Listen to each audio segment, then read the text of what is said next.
Alors, je vais vous parler d'un sujet qui peut paraître un peu étrange, c'est la dialectique du blanc et du noir. Vous savez que je travaille beaucoup sur les données les plus basiques de l'humanité.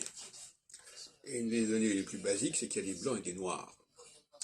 Mais aussi, le fait que nous portons nous-mêmes cette dialectique. Par exemple, les noirs ont des dents blanches, et les blancs ont une barbe noire, par exemple.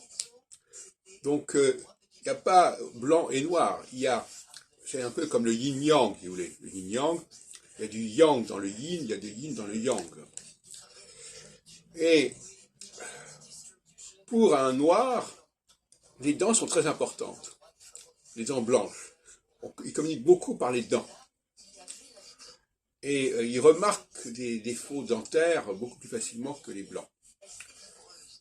En revanche, les blancs, eux, attachent de l'importance à la barbe et aux cheveux, d'une certaine manière.